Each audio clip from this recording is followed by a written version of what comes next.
And the Australian dollar has hit a 5-year low after China strikes back against Trump's trade tirade. Now, the Aussie dollar is close to 60 US cents, worse than during the COVID pandemic. Massive losses across global markets are causing concern as well for superannuation balances. Joining me live is Australia Institute senior economist Matt Grudnoff. Matt, great to see you as always. What do you make of all of this? Yeah, look, it's certainly upended the apple cart. What we're seeing is the Australian dollar falling because we're a proxy for how well China's going to do, because we sell so much energy and the raw materials to China. And so the Chinese currency market obviously is not as traded as the Australian market. And so that's why the Australian dollar has dropped. I mean, the Aussie dollar is, of course, closely tied to the strength of the Chinese yuan because the Australian economy is strongest when China has the money to buy our products, I guess. Where do you see this going?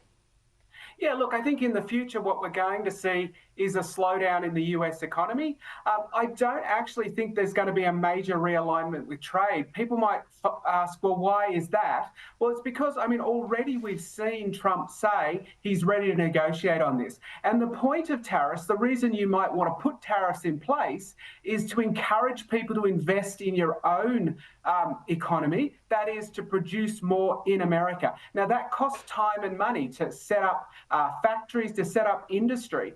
Now, if you're a big company and you're thinking, do I set up a new factory in America? Well, then the reason you might want to do that is if you're convinced that Trump is going to keep those tariffs there for a long period of time.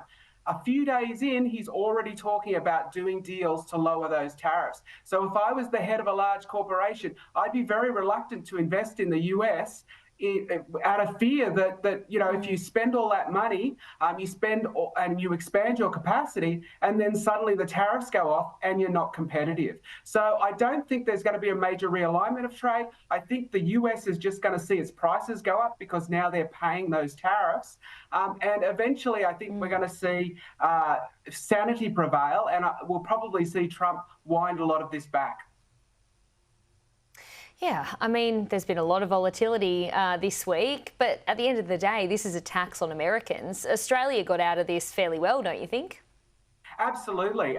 Not only do we have the lowest tariffs, which means actually that might actually give us a comparative advantage when you think about it. So if Australia and another country are trying to sell the same exports to the US, our goods have just become relatively cheaper if that country has a larger tariff.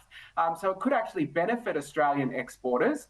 But yes, ultimately, this is a tax that the US pays. Trade wars are strange wars where you bomb yourself. And that's exactly what Trump's done.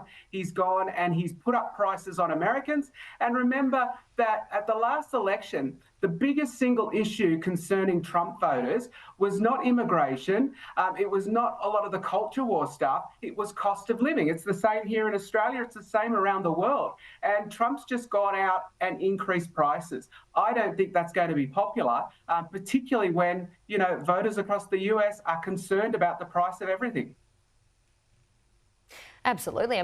We know Trump loves a good tariff. He's outrightly said that, and he said America first here. The question is, will it work, and how long before it works? At the end of the day, it raises tax revenue, and that's the goal here. But for Americans, they're going to be hurting in the meantime. Back home, though, what does it mean for concerns at the moment? I was just reading an article before about concerns about what it means for our superannuation. What's your concern when it comes to that? Yeah, okay, so superannuation, unless you're retiring in, the next year or so, it probably doesn't impact you greatly. That is, if you're retiring in 5, 10, 20 years' time, the markets are really reacting because they, like everybody else, have no idea what's going to happen. And so in a state of a lack of information, what they're doing is they're dumping everything and they're trying to reduce their risk. That will change over time. More information, we'll work out what's actually going to happen, we'll work out what impact it has, and then I think the market will come back when it realises that this is not a major calamity. So I think what we're seeing right now is the absolute worst of it. I think the market is reacting to that, and I think it's likely to come back. So if you've got your super invested away, this is not financial advice, right? But I expect that things will recover over time. And, you know, if you're not retiring in the next year or so, it's probably not going to impact you long term. So, Matt, just before I let you go, your message is just some calm at the moment. Everyone just chill. Yeah. Yeah, take a deep breath. The worst is always when we don't know what's going to happen, and that's where we're at the moment. Take a deep breath. It's likely to impact the US the worst. They are the ones that are going to hurt the most from this. Australia is probably, of all the world countries, going to be one of the least affected. We have some of the lowest tariffs, and I think that we're likely to see Trump want to deal and want to back out of these arrangements.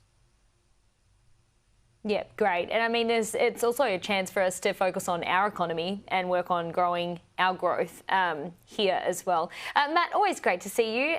Take care. We'll see you soon. Thank you very much. Thanks for talking with me.